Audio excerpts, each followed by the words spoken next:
Là, nous sommes arrivés à la fin de cette réflexion sur les racines juives de l'Église. Bien évidemment, nous n'avons fait qu'effleurer le sujet, mais je pense que malgré tout, on aura quand même une idée un peu plus précise de ce que sont justement les racines qui nous portent. Ce soir, nous allons envisager très rapidement, évidemment c'est un survol extrêmement rapide que nous allons devoir faire vu le peu de temps dont nous disposons.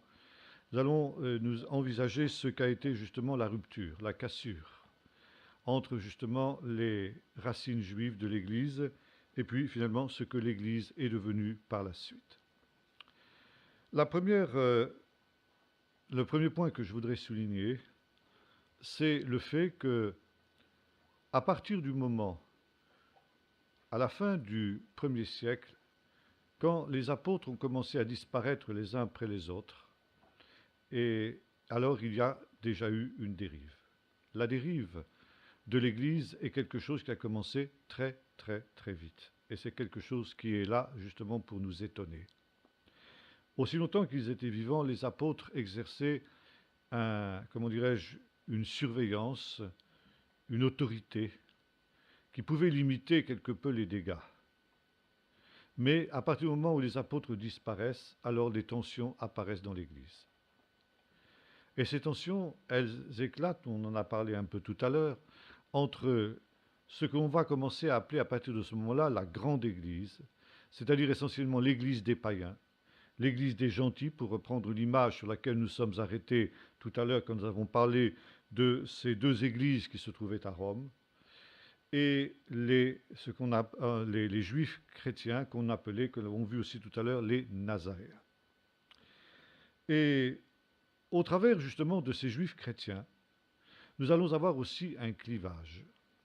Il faut dire que la première catastrophe qui va marquer l'Église ancienne, c'est la ruine de Jérusalem en 70. C'est une catastrophe, bien sûr, pour le peuple d'Israël, ça va sans dire, mais c'est une catastrophe aussi pour l'Église judéo-chrétienne. Jésus avait averti ses disciples de ce qui risquait de se passer, et il avait dit, quand vous verrez Jérusalem investie par les camps militaires, sachez que sa désolation est proche, alors fuyez. Et lorsque la grande révolte a éclaté en 66 après Jésus-Christ, eh bien, l'Église judéo-chrétienne qui se trouvait à Jérusalem a été prise au piège de ce siège. Et bien sûr, ils savaient, eux, que c'était, comme Jésus l'avait annoncé, le signe que la ruine de Jérusalem était imminente. Et Jésus avait dit ceci, que si ces jours n'étaient abrégés, personne ne serait sauvé. Mais, dit-il, à cause des élus, ces jours seront abrégés. Et en 68, après une année, presque 2 ans de siège, disons, alors cette parole du Seigneur s'est accomplie. L'empereur Néron a été assassiné, ou du moins a dû se suicider, ou on l'a suicidé, je ne sais pas ce qu'il faut dire, à Rome, et le trône de l'empereur s'est trouvé vacant. Plusieurs candidats se sont présentés, et les légions d'Orient, qui étaient en train d'assiéger Jérusalem, ont proclamé leur général Vespasien empereur. Et Vespasien a été amené à lever le siège de Jérusalem pour marcher sur Rome afin de s'emparer du trône royal. Lorsque le siège de Jérusalem a été levé, les révoltés, les zélotes, ont cru que c'était l'intervention de Dieu et que Jérusalem était sauvée. Et les sources de l'époque, notamment Eusèbe de Césarée, d'autres sources aussi, nous disent que l'Église judéo-chrétienne s'est divisée sur ce sujet-là. Certains ont fait corps avec le peuple en disant « ça y est, c'est l'intervention de Dieu ». Et les autres ont dit « non, c'est un répit que Dieu nous donne pour que nous mettions ce répit à profit pour fuir, comme Jésus l'a dit ». Et il y a eu une division au sein de l'Église de Jérusalem. Une partie de cette Église, sous la direction de Shimon, qui était le frère de Jésus et de Jacques, le frère selon la chair. Nous avons vu que Jacques, qui avait été le premier pasteur ou le premier évêque de Jérusalem, avait été assassiné en 63 après Jésus-Christ, et son frère cadet, Simon, lui avait succédé. Et sous la direction de Simon, une partie de l'église de Jérusalem s'est enfuie et s'est réfugiée à Pella en Transjordanie. Et l'autre partie, qui n'avait pas cru à la prophétie de Jésus, est restée à Jérusalem et a subi malheureusement le sort du peuple. En effet, lorsque Vespasien a établi son pouvoir à Rome, il a renvoyé son fils Titus à Jérusalem pour achever le siège. Et cette fois-ci, ça a été sans rémission. À Pella, après la mort de Simon, là aussi, des dissensions ont éclaté parmi cette communauté qui s'était réfugiée là-bas. Et notamment, une question a surgi, celle de la divinité de Jésus. Jésus était-il fils de Dieu? Jésus était-il de nature, d'essence divine? Ou bien était-il un être exceptionnel ou un être qui était adopté par le Seigneur, mais qui n'était pas véritablement d'essence divine? Et cette question qui a été débattue entre les juifs chrétiens et qui est maintenant aussi débattue parmi les juifs messianiques. Voyez-vous, l'histoire se répète. Et aujourd'hui, il y a au sein du mouvement messianique un certain nombre de gens qui ne croient pas que Jésus est le Fils de Dieu. Et cela a entraîné une division entre ce qu'on a appelé les Nazaréens, nous en avons parlé tout à l'heure, et les Ébionites. Les Ébionites étaient ceux de ces juifs chrétiens qui ne croyaient pas que Jésus était véritablement le Fils de Dieu. Et bien sûr, très vite, ces gens ont été amenés à être exclus de l'Église officielle à cause justement du fait qu'ils étaient, et c'était juste, ils étaient hérétiques.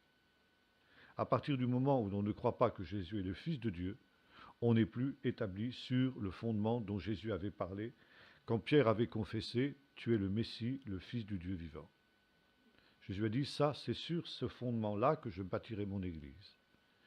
Paul pouvait dire beaucoup plus tard « Personne ne peut poser un autre fondement que celui qui a été posé, à savoir Jésus-Christ. Il est la pierre angulaire. » Et par conséquent, il y a eu déjà ici une situation très grave qui a surgi au sein de l'Église de Jésus-Christ. Je ne vais pas m'attarder sur ces divisions entre Ébionites et Nazaréens, bien que ce serait très intéressant de le faire, mais mon temps passe. Je voudrais maintenant venir à ce qui a été l'évolution de la grande Église, c'est-à-dire l'Église des païens, l'Église dont la langue officielle était le grec, et qui lisait aussi la Bible, bien entendu, en grec, à la fois l'Écriture, c'est-à-dire ce que nous appelons l'Ancien Testament, et puis, bien sûr, le Nouveau Testament. Et à partir du début du IIe siècle, alors il y a une évolution inquiétante qui commence à se manifester à Antioche. Antioche, qui avait été une des grandes capitales du judéo-christianisme ancien. On sait que, en quelque sorte, Antioche avait été le grand centre de la mission chrétienne. Ce centre où Paul avait été attaché, où il avait enseigné, et d'où il était parti et revenu pour ses voyages missionnaires. Il y avait, nous est-il dit, à Antioche, des prophètes et des docteurs. Et on pense que Luc lui-même était originaire d'Antioche. Et un siècle à peine, même pas un siècle, disons quelques dizaines d'années après Paul, et après ce grand réveil qui avait marqué justement l'église d'Antioche pendant toute la période apostolique, alors intervient un évêque, on commençait à parler d'évêque à cette époque-là, un évêque qui va devenir l'évêque d'Antioche et qui est un non-juif. Il s'appelle Ignace, dit d'Antioche, justement parce qu'il était évêque de cette ville. Ignace d'Antioche a été martyr pour Jésus-Christ. Il a été arrêté et il a été condamné à être jeté au lion à Rome. Il est mort donc pour le témoignage de Jésus-Christ. Et c'est la raison pour laquelle, quelles que soient les erreurs de cet homme, on est obligé de respecter sa mémoire. Il a été un témoin de Jésus-Christ jusque dans la mort. Et si nous allons dire un certain nombre de choses en ce qui le concerne, ce n'est pas de mauvaise part, et j'ai beaucoup de respect pour cet Ignace d'Antioche, bien que je ne sois pas d'accord forcément toujours avec lui. Ignace d'Antioche était, nous l'avons dit, un grec, mais c'était aussi un philosophe. Et il est le premier d'une lignée de ce que l'on appelle les pères apologètes, qui tous pratiquement étaient d'anciens philosophes grecs, qui s'étaient convertis à Jésus-Christ. Et ces gens qui représentaient, pourrait-on dire, l'élite intellectuelle du monde gréco-romain de l'époque, avaient une difficulté avec le christianisme. Le christianisme, dans ses débuts, s'était répandu essentiellement chez les petites gens, chez les esclaves. Paul rappellera ça, par exemple, aussi aux Corinthiens, quand il leur dira « Considérez, frères, que parmi vous, il n'y a pas beaucoup de sages, de riches, de puissants, selon les critères de ce monde. Parce que Dieu a choisi les choses faibles du monde, Dieu a choisi les choses viles du monde, Dieu a choisi les choses qu'on méprise pour confondre les fortes, les sages, etc. » Donc, le christianisme était effectivement une religion populaire, une religion qui ne touchait pas les élites de la société gréco-romaine de l'époque. Et ces élites, notamment qui considéraient que la philosophie grecque, la philosophie de Platon et d'Aristote en particulier, était, comment dirais-je, le nec plus ultra de la pensée intellectuelle, méprisaient le christianisme. Ils le méprisaient comme une superstition grossière.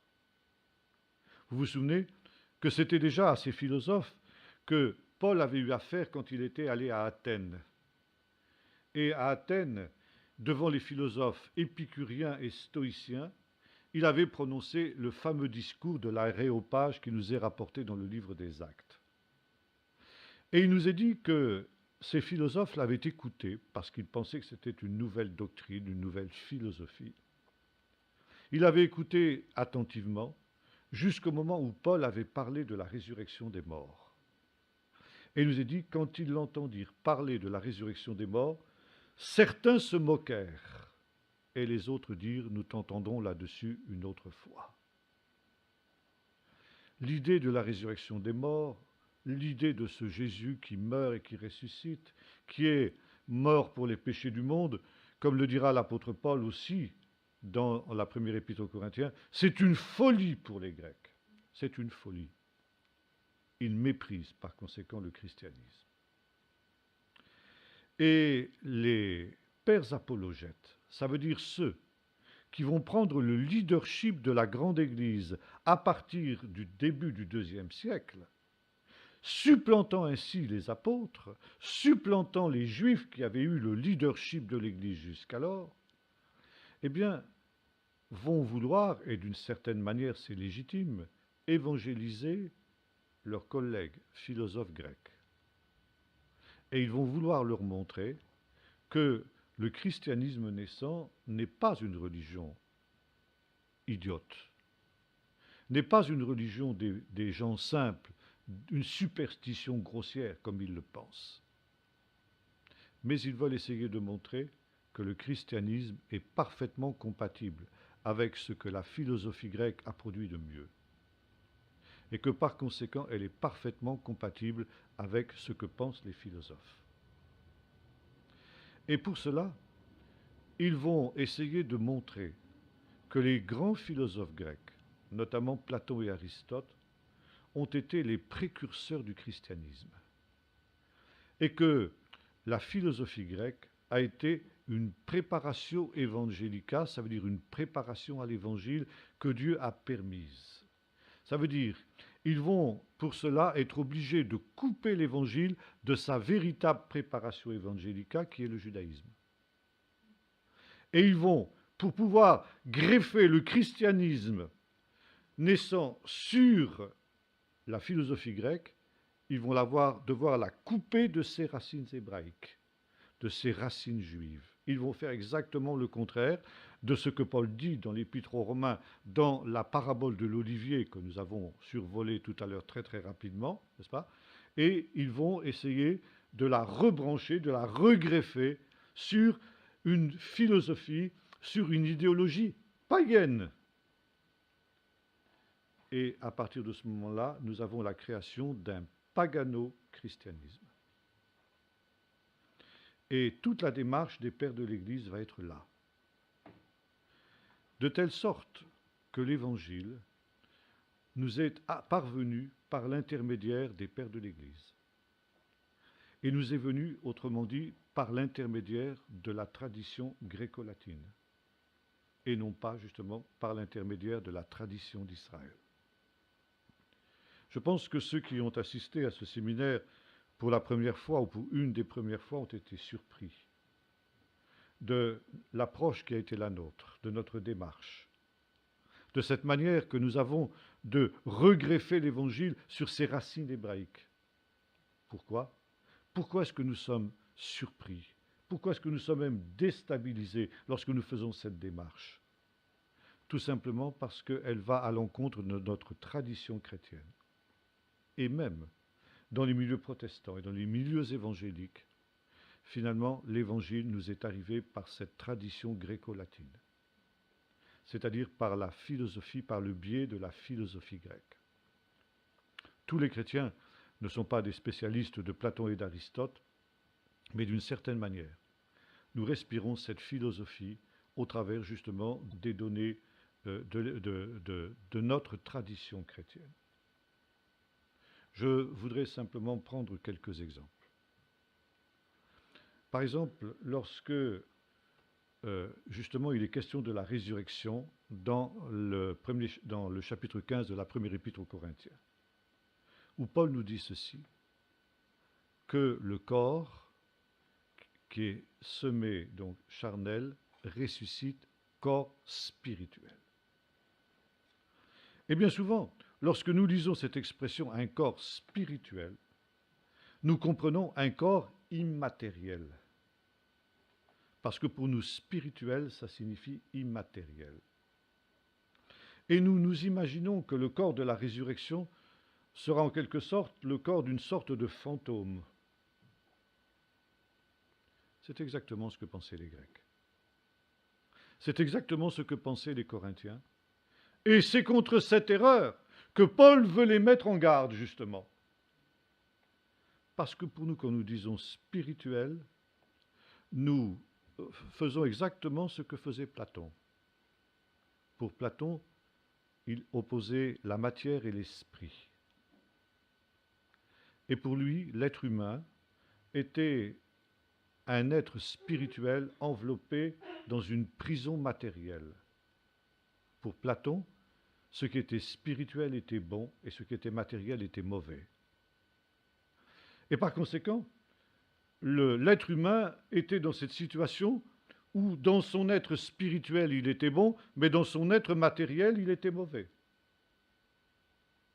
Et c'est pourquoi la mort, pour les philosophes grecs, était une délivrance. Vous avez peut-être lu le récit que fait Platon de la mort de Socrate, son maître, lequel avait été condamné à boire la ciguë. Et au moment où il va boire cette ciguë, et il va mourir, par conséquent, tous ses disciples sont rassemblés autour de lui, et évidemment se lamentent sur le départ de leur maître. Et plutôt Socrate dit, mais non, ne vous lamentez pas, pour moi la mort ça va être une délivrance, parce que je rejoins le domaine des purs esprits.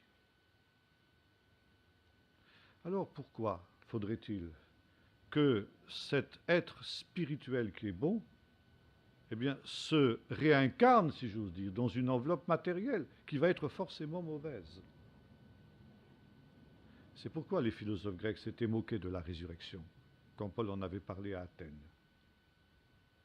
Or, finalement, cette idée que nous avons plus ou moins, par exemple, quand nous parlons d'une âme immortelle, nous avons une âme immortelle. Jamais la Bible n'emploie cette expression-là. Cette expression, elle nous vient directement de Platon et nous en rendons même pas compte. Et cette idée que la matière est mauvaise, vous la retrouvez aussi dans un certain catholicisme. Euh, Pourquoi les moines se flagellaient-ils? Pourquoi jeûnaient-ils? Pourquoi s'imposaient-ils toutes sortes d'abstinences pour maîtriser cette enveloppe charnelle qui était mauvaise et pour permettre à l'esprit qui était prisonnier dans cette enveloppe charnelle, eh bien, d'entrer dans la communion de Dieu, d'entrer dans le contact avec Dieu.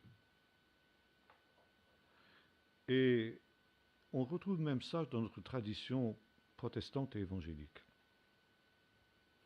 Quand j'étais enfant, jeune, il y avait un cantique qui se trouvait dans le recueil des ailes de la foi. Ce recueil, ce cantique, était totalement anti-biblique. Il disait à peu près ceci. Un jour, comme un fil qui se brise, mon âme au ciel s'envolera.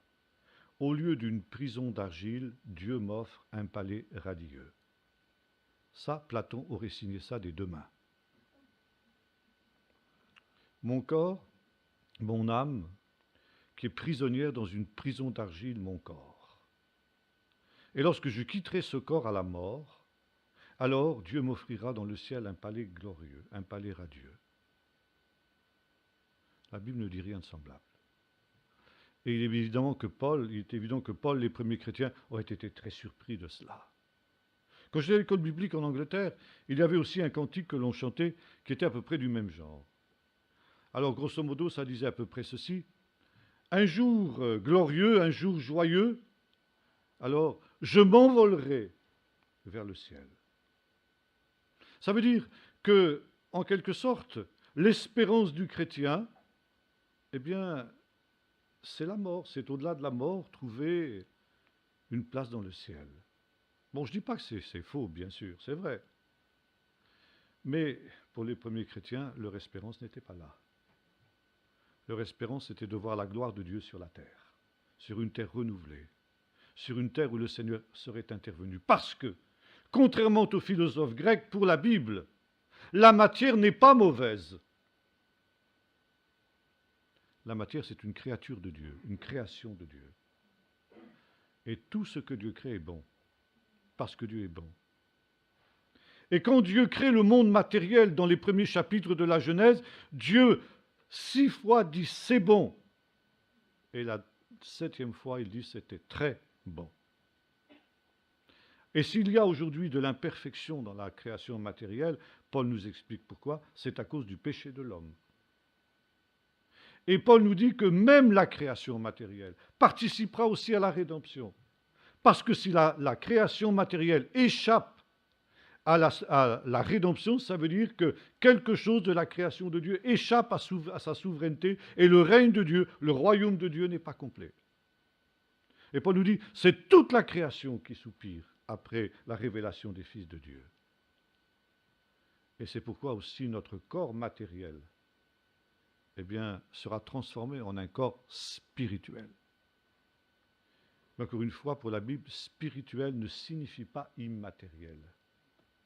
Spirituel signifie tout simplement ce qui vient d'en haut, contre ce qui est charnel, ça veut dire ce qui vient d'en bas. Et lorsque nous regardons ce qu'était le corps de résurrection de Jésus, nous constatons que c'était véritablement un corps matériel, bien qu'étant un corps spirituel. Spirituel parce qu'il venait de Dieu, il venait d'en haut, mais ça n'était pas un corps immatériel. Il est vrai que Jésus était passé directement dans cette chambre haute où étaient les disciples alors que toutes les portes étaient fermées. Et lorsqu'ils le voient, les disciples croient voir un esprit, ça veut dire qu'ils croient voir un fantôme. Et Jésus leur dit, pourquoi avez-vous peur et pourquoi de pareilles pensées s'élèvent-elles de vos cœurs? Un esprit, un fantôme, n'a ni chair ni os, comme vous voyez que j'ai tout chez moi. Et voyez que j'ai bien de la chair et des os. Et la Bible nous dit, comme ils ne croyaient pas encore, il leur demanda, avez-vous quelque chose à manger? Et Jésus mange. Non pas parce que son corps glorifié a besoin de manger, mais pour prouver aux disciples qu'il peut manger. Ça veut dire qu'il est bien un corps matériel. Et pourtant, c'est un corps spirituel. Voyez-vous comment la philosophie grecque nous joue des tours. Et par conséquent, ici, je reviens à mes philosophes, aux pères de l'Église. Eh bien, ils ont fait un amalgame entre la philosophie grecque et l'Évangile. Et ils ont défiguré, ils ont déformé l'Évangile. Mais ce qui est peut-être encore plus grave, c'est que pour couper justement l'Évangile de ses racines juives, ils ont diabolisé Israël. Ignace d'Antioche, bien que martyr, bien que disciple de Jésus-Christ, a été le premier qui a entamé cette démarche. Pour Ignace d'Antioche, son identité chrétienne reposait sur un certain antijudaïsme théologique. Il disait, si nous nous approchons du judaïsme, nous sommes infidèles à Jésus-Christ. Et pour être un véritable chrétien, il fallait condamner Israël. Israël, qui était un peuple charnel, alors que l'Église était un peuple spirituel. Ça veut dire que nous, les chrétiens, ça veut dire les non-juifs, nous étions capables de rendre à Dieu un culte en esprit et en vérité. Mais le peuple d'Israël était soumis à des rites, à des traditions, à des formes qui montraient qu'il était un peuple charnel. Pourquoi Dieu lui avait-il donné justement des lois charnelles de ce type-là, des lois qui étaient aussi grossières? Parce que c'était un peuple charnel. Pourquoi Dieu a-t-il imposé à Israël la cacheroute, par exemple les lois alimentaires? Parce que les Juifs sont naturellement des gloutons. Et c'est pour réprimer leur désir justement de s'empiffrer que Dieu leur a imposé les règles de la cacheroute. Pourquoi Dieu a-t-il imposé aux Juifs la circoncision? Parce que les Juifs sont naturellement des débauchés. Et en leur imposant la circoncision, Dieu a voulu les mettre en garde contre ce penchant de leur nature de Juifs. Comme si les païens, eux, étaient évidemment des saints dans ce domaine. Bien.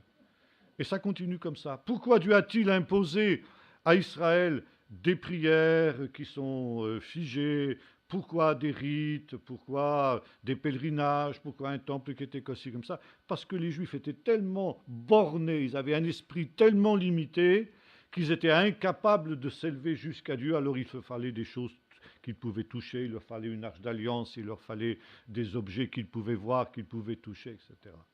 Tandis que nous, les chrétiens, bien sûr, nous sommes un peuple spirituel. Et nous n'avons pas besoin de ces choses. Et Ignace d'Antioche s'appuyait sur le texte de la Samaritaine. Et le véritable culte, c'est le culte en esprit et en vérité. L'heure vient, et c'est maintenant, où les véritables adorateurs adoreront le Seigneur en esprit et en vérité, parce que ce sont là les adorateurs que le Père demande. Il oubliait qu'une seule chose, c'est que quand Jésus disait ces choses à la Samaritaine, il revenait, lui, d'avoir célébré une fête à Jérusalem, un pèlerinage à Jérusalem, la fête de Pâques, selon le rituel juif. Jésus n'a jamais voulu dire, dans cette parole à la Samaritaine, que les juifs, les rites juifs, les rites du temple ou tout ce que vous voudrez, étaient abolis. Et simplement, il n'a fait que reprendre ce que les rabbins avaient dit avant lui. Les rabbins ont dit ceci, vous trouvez ça dans le Talmud: quand ton corps entre dans le temple terrestre, que ce soit comme si ton âme entrait dans le temple céleste. Et les rabbins ont dit aussi que si, quand tu pries les prières liturgiques, les psaumes, etc., si tu n'y mets pas ton cœur, on appelle ça en hébreu la kavana, ça veut dire l'intention, eh bien, tu peux répéter les plus belles formules du monde, ça n'a aucune valeur devant Dieu. Ce que Dieu regarde, c'est l'état de ton cœur, c'est l'intention que tu mets quand tu pratiques ces choses. C'est le culte en esprit en vérité, c'est exactement ça. Jésus ne faisait que s'inscrire dans la tradition de son peuple. Mais les pères de l'Église ont pensé que seulement les non-juifs, les chrétiens non-juifs, étaient capables justement de ce culte en esprit et en vérité. Et dans l'Église du début du IIe siècle, alors on s'est affranchi de tous les rites juifs. Il n'y avait plus de fêtes, il n'y avait plus de Shabbat, il n'y avait plus rien. Et finalement, le culte de l'Église ancienne, l'Église du début du IIe siècle en tout cas, est devenu une espèce de happening permanent. un petit peu comme dans certaines églises évangéliques d'ailleurs. Et là, nous renouons sans nous rendre compte avec justement toutes ces erreurs qui ont été celles de l'Église ancienne. Et au bout d'un temps, bien, qu'est-ce qui s'est passé? Parce qu'on ne voulait plus de tradition, on ne voulait plus de rites, nous étions justement dans la glorieuse liberté des enfants de Dieu. Mais qu'est-ce qui s'est passé? Une chose très simple. C'est que dans cette Église ancienne, l'anarchie s'est installée. Pour une bonne et simple raison, c'est que l'être humain que nous sommes tous est non seulement un esprit, mais aussi un corps. Et en tant qu'être dans un corps, nous avons besoin de points de repère. Et nous avons besoin de tradition. Alors dans nos églises évangéliques, nous disons « Ah, mais nous n'avons pas de tradition ». Je me souviens de ce que disait le grand docteur de la Pentecôte qui était Donald G. Et il disait ceci un jour à vos pasteurs qui étaient rassemblés pour une convention nationale. Il disait « Vous dites que nous n'avons pas de tradition. Et moi je vais vous dire comment se passent vos cultes. Vous commencez par chanter 4 petits chœurs. Et puis après, le frère un tel prie toujours dans les mêmes formules. Et puis la sœur une telle donne son parler en langue. Et puis le frère un tel donne l'interprétation du parler en langue de la sœur en question. Et ça continue comme ça. Et à part ça, vous n'avez pas de tradition. Bien sûr que nous avons des traditions. Remarquez, quand vous êtes dans vos églises respectives, vous vous asseyez presque toujours à la même place, n'est-ce pas? Et si par malheur, la grand-mère une telle a pris la place de l'autre grand-mère, ça peut se terminer par un crépage de chignon maison. Elle a pris ma place. Vous vous rendez compte? Ça, c'est une tradition. Il y a certaines églises où on prétend ne pas avoir de tradition. Alors, pour montrer qu'on n'a pas de tradition, on fait la Sainte Seine un dimanche avant la prédication et le dimanche suivant après la prédication. Comme ça, on montre qu'on n'a pas de tradition. Bon, je caricature à peine. Bien sûr que nous avons des traditions. Et c'est pas mauvais d'avoir des traditions. À cause de l'Église romaine et à cause des excès de l'Église romaine, nous sommes devenus anti-traditionalistes. Mais bien sûr que nous avons des traditions. Et c'est ce qui s'était passé dans l'Église du IIe siècle. On avait dit plus de tradition. Et en cela, nous rompons totalement avec le peuple d'Israël, qui est un peuple bourré de traditions. Et puis on s'est rendu compte que l'homme ne pouvait pas vivre sans des traditions, sans des points de repère. Et finalement, qu'il valait mieux définir soi-même des points de repère et des traditions, plutôt que de laisser des traditions anarchiques et totalement ineptes, justement, s'installer dans les églises. Alors, dans un premier temps, au début du IIe siècle, il y a eu une déjudaïsation de l'Évangile et une déjudaïsation de l'Église. Et puis, au bout d'un temps, on a procédé à une rejudaïsation. Seulement, ce que l'on a fait, on a voulu montrer qu'on était certes un nouvel Israël, mais un autre Israël, et qu'on n'avait rien à voir avec l'Israël ancien. Et c'est ainsi, par exemple, que l'on a transféré le Shabbat au dimanche. Ça, c'est quelque chose que vous ne trouvez pas dans le Nouveau Testament. Bon, je ne vais pas entrer dans la question du Shabbat, c'est une question très complexe. Et personnellement, je ne suis pas pour le retour au Shabbat, je vous dirai peut-être pourquoi tout à l'heure. Mais il faut constater que jamais les chrétiens de l'âge apostolique n'ont transféré le jour du repos du Shabbat au dimanche. Ça, c'est au début du IIe siècle que ça s'est fait, quand on a voulu justement montrer que le dimanche était le Shabbat des chrétiens, parce qu'ils étaient le nouvel Israël, l'Israël spirituel contre l'Israël ancien qui continuait à respecter le Shabbat le samedi. C'était pour se séparer totalement justement du peuple d'Israël. On a réinstitué des fêtes. Alors qu'on avait pris le texte de Paul en disant que personne ne vous juge au sujet des Shabbats, des nouvelles lunes, des fêtes, etc., eh bien on a réinstitué des fêtes. Aujourd'hui, dans bien des églises chrétiennes, si vous ne fêtez pas Noël, ah, mais c'est une hérésie monumentale. Noël, grande fête, fête chrétienne par excellence. Ben, où est-ce que vous voyez que les premiers chrétiens fêtaient Noël. Nulle part. C'est la tradition. La tradition qui a commencé à partir de cette période du IIe siècle. Alors on a réintroduit des fêtes qu'on avait supprimées dans un premier temps, dans le premier temps de processus de déjudaïsation de l'Évangile. Seulement on a mis des fêtes différentes de celles d'Israël et pourtant semblables. Et dans l'Église ancienne, il y a une querelle qui a duré des siècles. On appelle ça, les spécialistes appellent ça d'un mot un peu verbal, on appelle ça la querelle des quattro-décuments. C'est une querelle qui concernait la date de Pâques. La date de Pâques, elle a été fixée par le Seigneur lui-même dans sa parole. C'est le 14e jour du premier mois, qui est le mois de Nissan. Donc le 14e jour qui suit l'apparition de la nouvelle lune. Et il est évident que les premiers chrétiens, qui étaient tous juifs, eh bien, célébraient Pâques, évidemment, ce jour-là. Ça ne fait aucun doute. Et à partir du IIe siècle, il y a notamment dans l'Église d'Occident, c'est-à-dire dans l'Église qui était sous la dépendance de Rome, une nouvelle coutume qui a commencé à avoir lieu.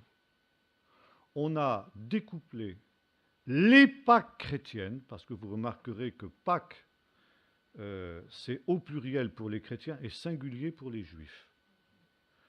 Les juifs parlent de la Pâque et les chrétiens parlent des Pâques. Ce n'est pas non plus innocent, ça, même si c'est un détail mineur.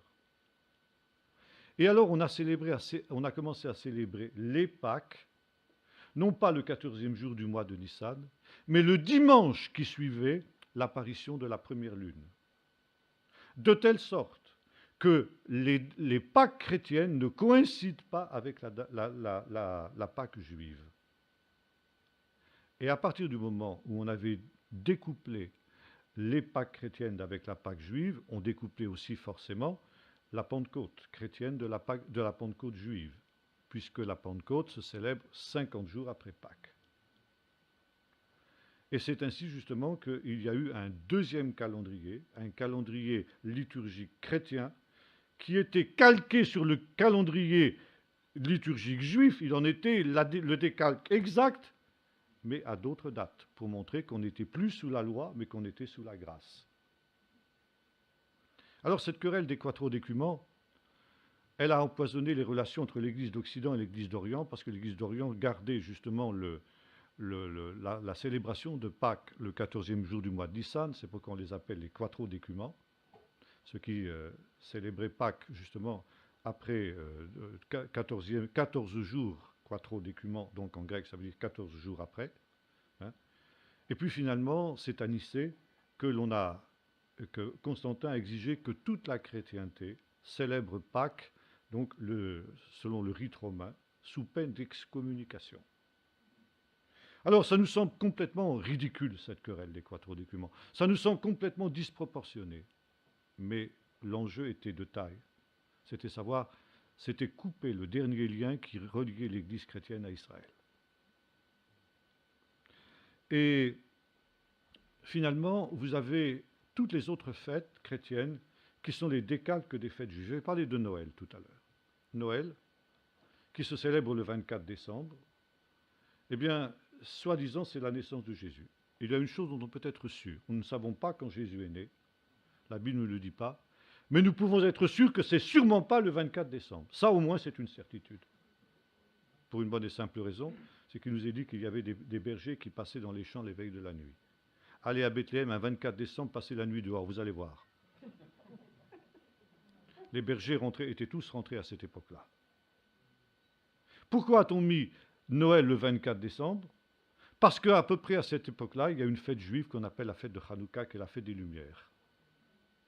Et voyez-vous, la Noël chrétienne était en quelque sorte un recyclage, si on peut dire, de la fête juive des Lumières, de la fête juive de Hanouka.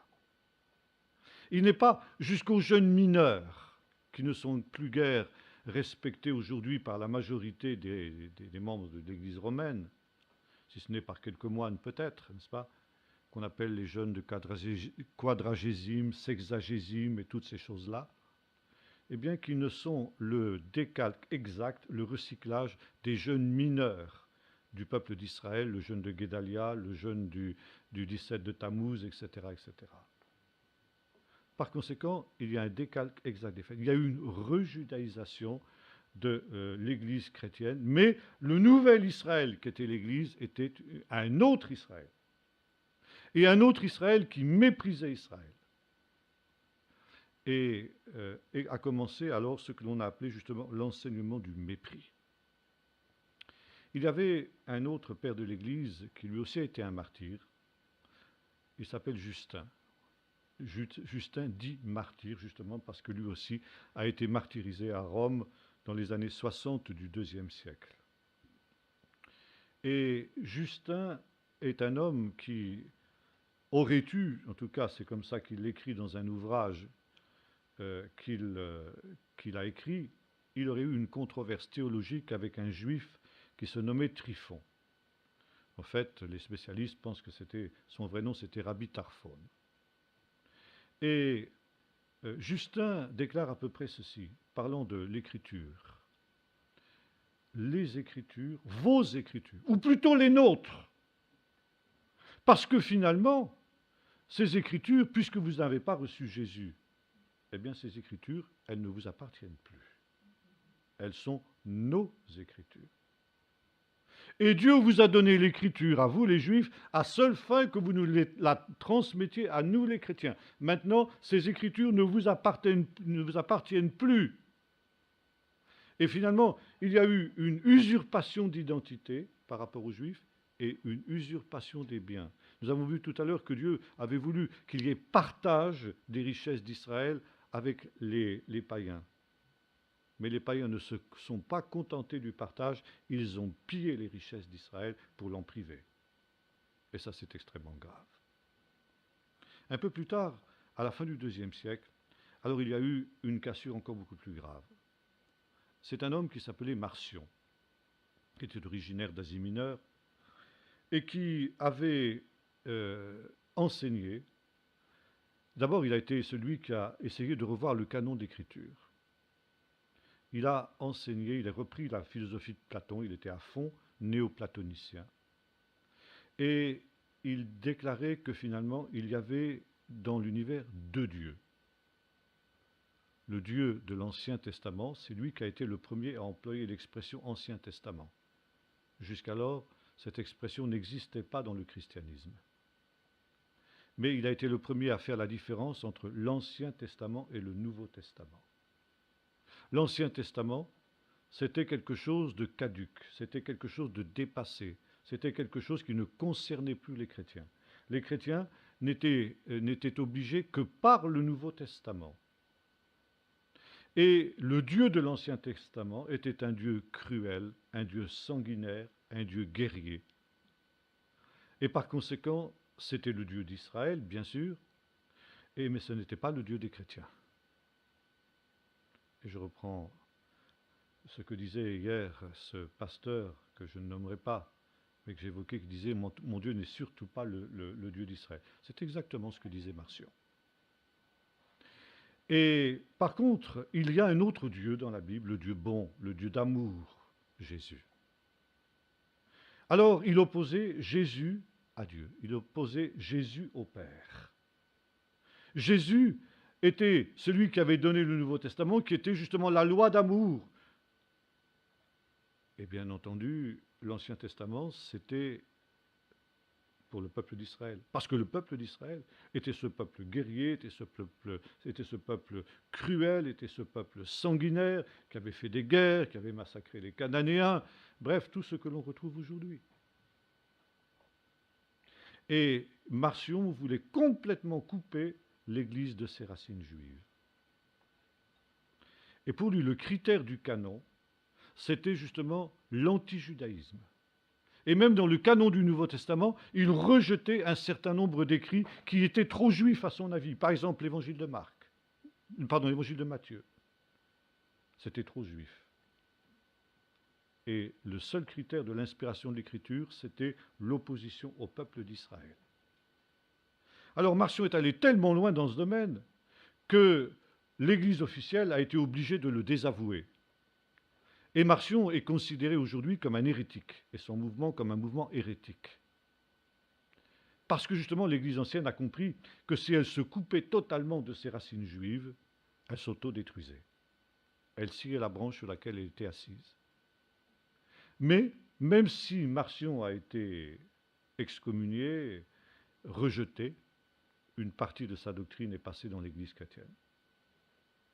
Et cette idée justement d'un Ancien Testament opposé au Nouveau Testament, un Ancien Testament qui serait un livre cruel, dur, etc., limité. C'est par exemple ce que vous trouvez dans le catéchisme officiel de l'Église romaine, qui nous dit que l'Ancien Testament est quelque chose où il y a des éléments qui sont caducs, qui sont imparfaits. Par contre, quand nous arrivons au Nouveau Testament, nous arrivons à quelque chose qui est parfait. Objection. Si nous pensons et nous affirmons ce que fait l'Église romaine, que l'Ancien Testament, entre guillemets, est inspiré, comment un Dieu parfait a-t-il pu inspirer des textes imparfaits? Très simple comme raisonnement.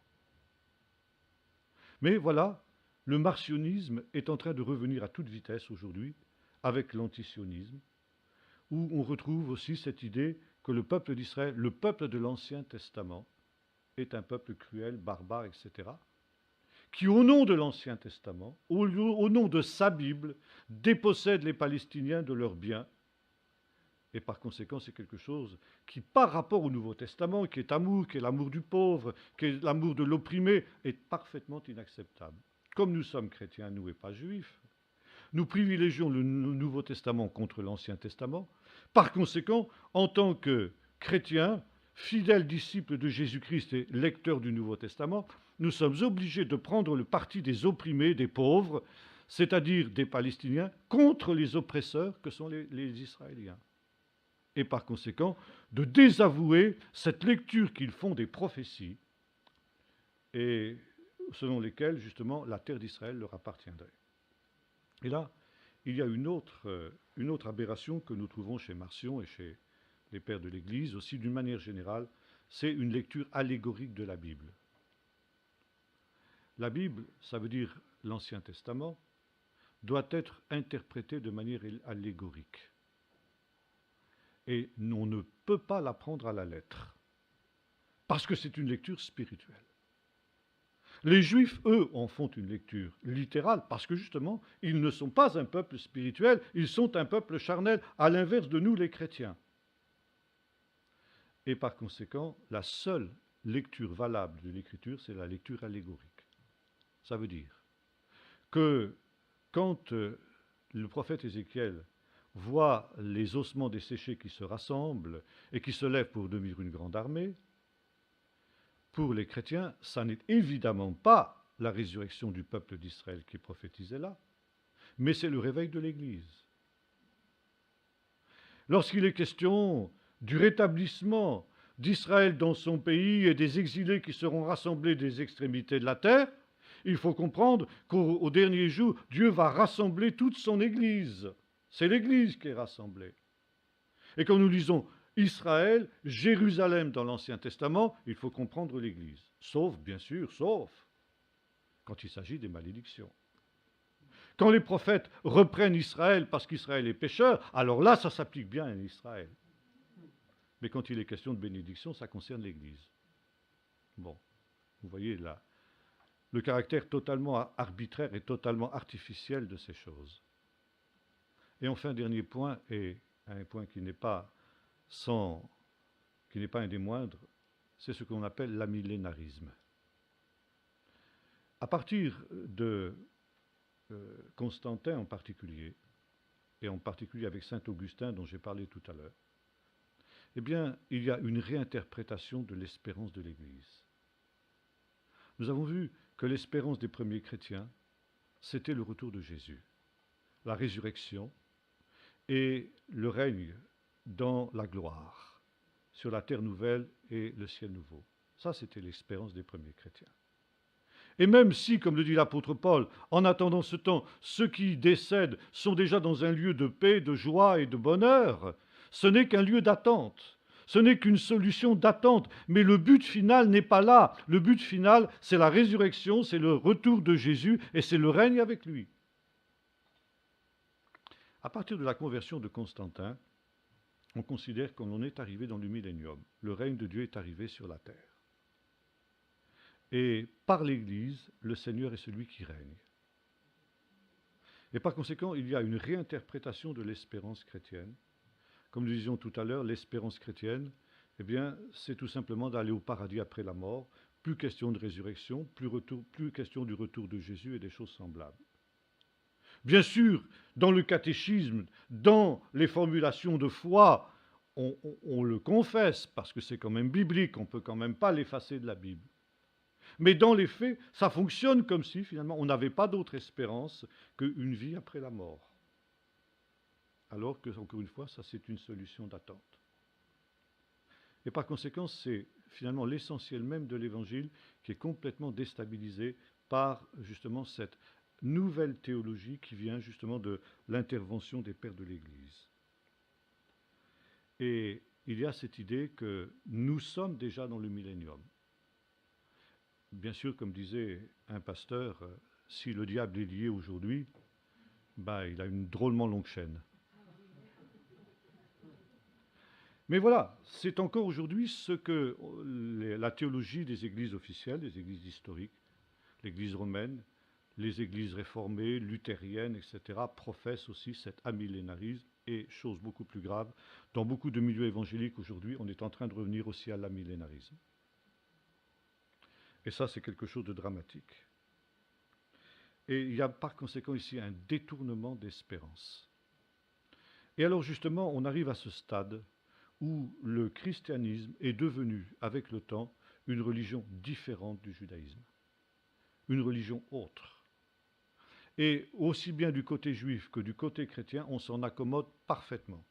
Et on est très heureux, justement, de montrer que nous ne sommes pas des juifs, que nous sommes une religion différente de celle du peuple d'Israël. Seulement, on oublie que si nous sommes une religion qui n'a plus rien à voir avec la religion juive, alors nous sommes une fausse prophétie, que nous avons vu ce matin, nous sommes une fausse religion. Nous sommes une religion parmi les autres, comme l'islam, comme le bouddhisme et comme tout ce qu'on voudra. Et aujourd'hui, justement, c'est la situation de la plupart des églises chrétiennes. Alors, mon temps est passé, évidemment, je n'ai fait que effleurer le sujet, vous vous en doutez bien. Mais je voudrais conclure. Que faire? D'abord, prendre conscience d'un certain nombre de réalités. Nous ne reviendrons pas à l'Église ancienne. C'est hors de question. Il y a trop d'événements historiques qui se sont produits et nous ne pouvons pas espérer revenir exactement à ce qu'était l'Église ancienne. Mais par contre, ce que l'on peut faire, et ce que nous devons faire, c'est d'essayer justement de nous séparer, de nous recouper, cette fois-ci, des racines gréco-latines de notre tradition chrétienne, pour nous rebrancher, nous regreffer sur la véritable préparation évangélica qu'est l'histoire du peuple d'Israël, le judaïsme et finalement la révélation biblique de ce que nous appelons l'Ancien Testament. Comme je vous disais ces jours, il y en a qui ne lisent plus l'Ancien Testament. Ou alors, quand on fait la lecture de l'Ancien Testament, c'est tout simplement une lecture allégorique, comme nous l'avons vu tout à l'heure. Et précisément, ça, c'est le grand drame. L'écriture, encore une fois, je n'aime pas l'expression Ancien Testament, je vous l'ai dit, je vous expliquais pourquoi il y a un instant, parce que c'est quelque chose qui est l'expression d'une vision antisémite de la Bible. Ancien Testament, c'est l'idée qui était celle de Marcion, celle d'un Dieu cruel, d'un Dieu sanguinaire, etc., alors que dans la Bible, c'est le même Dieu.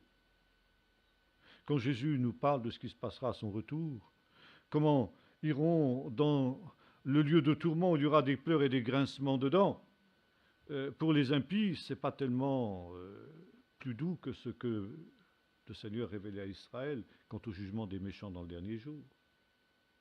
L'amour du prochain que l'on présente comme étant une des marques du christianisme, eh bien, elle se trouve déjà dans le Lévitique. Nous en avons parlé tout à l'heure. Tu aimeras le Seigneur ton Dieu de tout ton cœur et ton prochain comme toi-même. Dire que le judaïsme est une religion de la lettre et une religion du rite et une religion totalement dépourvue justement de sentiments humains, c'est absolument mensonger, calomniateur, désobligeant, n'est-ce pas? Parce que le judaïsme aussi a cette dimension qu'il faut aimer Dieu de tout son cœur et son prochain comme soi-même. Alors, opposer les deux choses, c'est absolument complètement faux, bibliquement parlant. C'est anti-biblique, c'est quelque chose qui est contraire à la vérité. Et alors, justement, il y a aussi un dernier point, c'est que la lecture, ce que j'appelle la lecture ignatienne de l'Écriture, c'est une lecture globalisante aussi. Ça veut dire que on prend des types et on les étend à tous les juifs. Il est vrai qu'il y a une controverse contre certains juifs dans la parole de Dieu. Mais ça ne veut pas dire que tous les juifs sont inclus dans cette controverse. Par exemple, et j'ai cité cette parole déjà qu'on retrouve chez Chrysostome, par exemple, j'en parlais tout à l'heure. Chrysostome nous dit « Les Juifs sont une synagogue de Satan ». C'est vrai qu'il y a un texte dans le livre de l'Apocalypse qui nous parle de ceux qui se disent juifs et qui ne le sont pas, et qui sont une synagogue de Satan. Mais ça, on se garde bien de le dire. Chrysostome se gardait bien de le dire. Synagogue est égale de demeure de Satan. Toute synagogue est une demeure de Satan. C'est jamais ce que le livre de l'Apocalypse a voulu dire. Quand Jésus dit à certains de ses adversaires, vous avez pour père le diable, conclusion d'Ignace d'Antioche, tous les juifs sont des fils du diable. Mais non, ce n'est pas ce que Jésus a voulu dire. Jésus a dit que ceux qui s'opposaient à lui sur un certain point étaient des fils du diable. Mais il n'a pas dit que tous les juifs étaient des fils du diable. Il y a une manière globalisante, voyez-vous, d'enfermer tous les juifs sous des condamnations que nous trouvons dans le Nouveau Testament. Autre exemple, lorsque Jésus s'en prend aux pharisiens. Bon, le pharisien a très très mauvaise presse dans nos églises. Traiter quelqu'un de pharisien, c'est une injure. Or, Jésus n'a pas eu que des mauvais rapports avec les pharisiens. Des pharisiens sont venus l'annoncer, l'avertir que Hérode cherchait à le tuer, ils lui ont sauvé la vie. Gamaliel est intervenu pour sauver la vie des disciples. Tous les pharisiens n'étaient pas des hypocrites, et tous les pharisiens n'étaient pas des gens qui étaient légalistes et tout ce qu'on voudra. Il y avait certains pharisiens qui étaient comme ça, c'est vrai. Mais justement, la lecture ignatienne de l'Écriture dit « tous les juifs sont des pharisiens, tous les juifs sont des hypocrites, tous les juifs sont des gens qui sont attachés à la lettre et non pas à l'esprit ». C'est jamais ce que les évangiles ont voulu nous dire. Je regrette.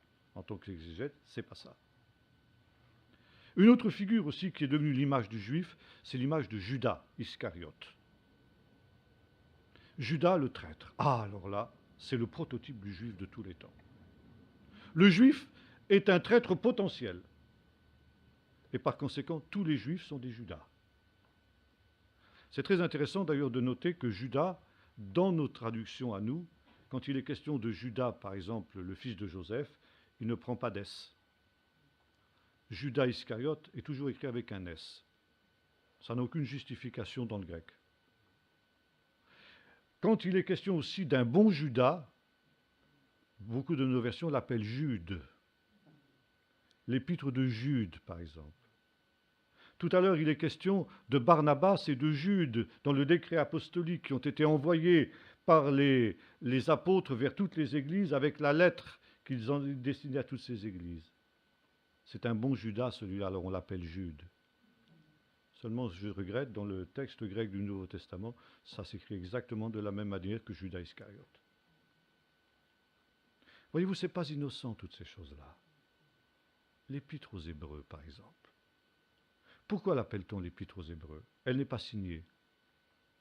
Et c'est Eusèbe de Césarée qui a donné le nom d'Épître aux Hébreux que l'on emploie encore aujourd'hui, un père de l'Église. Et Eusèbe de Césarée faisait la différence entre les Hébreux et les Juifs. Les Hébreux, c'était les bons Juifs. Ça veut dire d'abord ceux qui vivaient avant Jésus, David, Élie, les prophètes, c'était des Hébreux. Ce n'étaient pas des Juifs, ceux-là, vous comprenez? Et les mauvais, ceux qui étaient incrédules, c'était des Juifs. Alors il n'était pas question de dire l'épître aux Juifs. Vous vous rendez compte? Alors on parlait d'épître aux Hébreux. Dernier point, et pas des moindres, c'est le crime de déicide. Le Nouveau Testament nous enseigne, et l'histoire le confirme, que des Juifs, un certain nombre de Juifs, je dirais même un petit nombre de Juifs, ont livré Jésus aux Romains pour qu'il soit crucifié.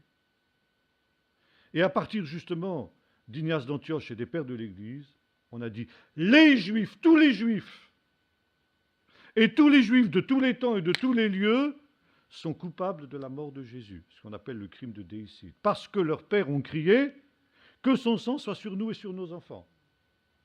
Par conséquent, le sang de Jésus est une malédiction pour les Juifs de tous les temps et de tous les lieux. Or, bibliquement, historiquement, les Juifs n'ont pas crucifié Jésus. Historiquement et bibliquement, des Juifs ont livré Jésus aux Romains pour qu'il soit crucifié. Et un petit nombre de Juifs a crié que son sang soit sur nous et sur nos enfants, et ils ont reçu justement le salaire de leur malédiction quand ils ont été détruits, eux et leurs enfants, dans la ruine de Jérusalem en 70. C'est fini, c'est terminé. C'est ça que veut dire le texte. Point final. Voyez-vous, cette tradition interprétative anti-juive qui est la nôtre. Et je me souviens que j'avais fait en Suisse, il y a quelques années de cela, toute une étude justement sur la mort de Jésus. J'avais intitulé ça « Qui est responsable de la mort de Jésus ?» Et j'avais développé grosso modo ce que je viens de vous dire. Et ça avait fait un bruit terrible dans les chaumières. Et un de nos amis avait sa mère qui était veuve de pasteur. Et il est allé la voir, il lui dit, tu sais maman, ce qu'on a entendu hier, eh bien voilà, qui est responsable de la mort de Jésus? Qu'est-ce que tu dis toi? Qui est responsable de la mort de Jésus? Et cette femme, épouse d'un pasteur évangélique, a répondu immédiatement, les Juifs. Voilà, les Juifs, tous les Juifs. La tradition, notre tradition interprétative. Alors voyez-vous, et ce sera mon dernier mot, ma conclusion, le problème est de savoir quelle lecture de l'Évangile nous faisons, ou plus exactement, quelle lecture de la Bible. Il y a deux lectures possibles de la Bible. Ce que j'appelle la lecture ignatienne, ça veut dire qu'il y a pour origine Ignace d'Antioche et les pères de l'Église, qui est une lecture négative de l'Évangile par rapport au peuple d'Israël et par rapport aux Juifs. On interprète l'Écriture d'une manière défavorable aux Juifs, que ce soit l'Ancien ou le Nouveau Testament. Et à côté de cela, il y a ce que j'appelle la lecture lucanienne. Luc, le non-juif dont nous avons parlé tout à l'heure, qui lui a une approche ultra sympathique du peuple d'Israël. Ça ne veut pas dire qu'il cache la vérité, ça ne veut pas dire que quand le peuple d'Israël a commis des faux pas, il ne le dit pas, mais il le fait toujours d'une manière qui est une manière positive vis-à-vis du peuple d'Israël. Je disais tout à l'heure, nous ne pourrons pas revenir à l'état de l'Église primitive, il faudrait des milliers d'années pour ça. Et je ne pense pas que nous avons le temps pour ça devant nous. Mais ce que nous pouvons faire, c'est changer notre manière de lire l'Écriture. Ça, c'est la première chose. Tout à l'heure, une personne m'a demandé, dans notre étude personnelle de la Bible, qu'est-ce que nous pouvons faire? Eh bien, peut-être là, il y a un élément de réponse à cette sœur. Arrêtez justement de lire la Bible d'une manière qui soit défavorable à Israël. Mais essayez justement de voir, au contraire, ce qu'il y a de positif dans l'attitude du peuple d'Israël. Approchez justement le peuple d'Israël au travers de la lecture de la Bible d'une manière qui soit sympathique vis-à-vis du peuple d'Israël. Encore une fois, pas aveugle, ne gommant pas le fait qu'effectivement il y a un problème, le peuple d'Israël n'a pas cru en Jésus, et ça c'est pas normal, c'est vrai. Et quand c'est pas normal, la parole de Dieu le dit, mais ne pas aller plus loin que ce qui est écrit. Il y en a déjà suffisamment pour que nous n'en rajoutions pas. Alors justement, ce sera finalement la chose essentielle de ce séminaire, si nous pouvons garder cette idée. que nous avons à devenir des Luc dans ce temps-ci, au milieu de gens qui sont essentiellement des Ignaces, des Justins et des pères de l'Église. Ce dont le peuple de Dieu a besoin, ce dont l'Église, justement, l'Église des gentils, l'Église qui s'est éloignée de ses racines juives, ce dont elle a besoin aujourd'hui, c'est des Luc. Des gens qui font une relecture de la Bible, une relecture de la parole de Dieu, cette fois-ci dans une autre perspective. Non pas dans la perspective des philosophes grecs, qui cherchent à délégitimiser Israël en tant que peuple de Dieu, mais au contraire une lecture lucanienne, semblable à celle de Luc, qui cherche au contraire à réhabiliter le peuple d'Israël et à nous rebrancher sur ses racines pour que nous soyons justement fécondés par l'huile de l'olivier, comme dira l'apôtre Paul dans l'Épître aux Romains, comme nous l'avons vu tout à l'heure. C'est finalement ce à quoi le Seigneur nous appelle, vous appelle, nous tous qui avons participé aujourd'hui, ces jours-ci, à ce séminaire, à refaire pour nous-mêmes cette lecture favorable à Israël de l'Écriture, à essayer de répandre cette lecture lucanienne de l'Écriture autour de nous, dans nos églises, vis-à-vis de ceux qui nous entourent. Et en cela, eh bien, nous redeviendrons modestement à notre place, petite ou grande, le sel de la terre, ceux qui pourront féconder et qui pourront ramener l'Église jusqu'à un certain point en tout cas, à redécouvrir ses véritables racines, à se rebrancher comme cette fleur coupée sur ses racines et partant à reprendre vie.